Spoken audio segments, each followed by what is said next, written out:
আসসালামু আলাইকুম। অবশ্যই আল্লাহ পাক সবাইকে ভালো রাখছে, তো আমাকেও ভালো রাখছে। তো এই ভাই দুবাই একজন প্রবাসী, সে কতটা কষ্ট নিয়ে মনে এই কথাটা বলছে যে আমার একটি জীবন গেলে যাও, তো আমার দেশের জন্য গেছে। তো কথাটা শোনেন মন দিয়া। তো শরীর দেখে এতটা ভিতর কঠিন হয়ে গেছে, বিশ্বাস করেন ঠিকভাবে ঘুমও আসতেছে না। সবসময় মানে মোবাইল থেকে চোখটা সরাইতে ইচ্ছে করতেছে না, খালি যত যত দেখতেছি ততই ভিতরটা কেমন কেমন জানি, মানে কি বলতাম আমি, আমার মুখে কোনো ভাষা নাই, আমি কি বলবো, আমি কখনো এতটা কঠিন হই না। আর আপনারা ভালোভাবে জানেন আমি কোনো দলীয় কোনো কাজ করি না, আর আমি কোনো দলেরও না, আমার কোনো ব্যাকগ্রাউন্ডে আপনি কোনো দল সম্পর্কে কোনো কিছু আশা করি পাবেন না। তো আজকে যাচ্ছি আমার ভাই বোনদের জন্য, আমার ছাত্র ভাই বোনদের জন্য, আমার দেশের মা মা মা বোনদের জন্য। আমি যাচ্ছি আমার দেশের জন্য।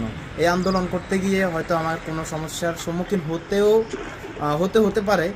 ইনশাআল্লাহ এর জন্য আমি প্রস্তুত আছি, আমার কোনো সমস্যা নাই। হয়তো আমাকে জেলে নেওয়া হবে, নয়তো আমাকে দেশে পাঠিয়ে দিবে। আর যদি একটা জীবন চলেও যায়, আলহামদুলিল্লাহ, কোনো সমস্যা নেই। দেশের জন্য একটা জীবন দেওয়াটা খুব বেশি কিছু না।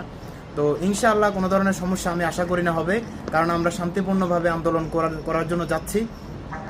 আর এখানে আসবেন, এটা হচ্ছে আবুধাবি আলাইন সানাইয়া, নিচে সানাইয়া 3 নাম্বার গলিতে আসবেন সবাই। আর যারা আমার দোকান চিনেন তাহলে আমাদের দোকানেও আসতে পারেন, এখান থেকে আমরা মাগরিবের পরে।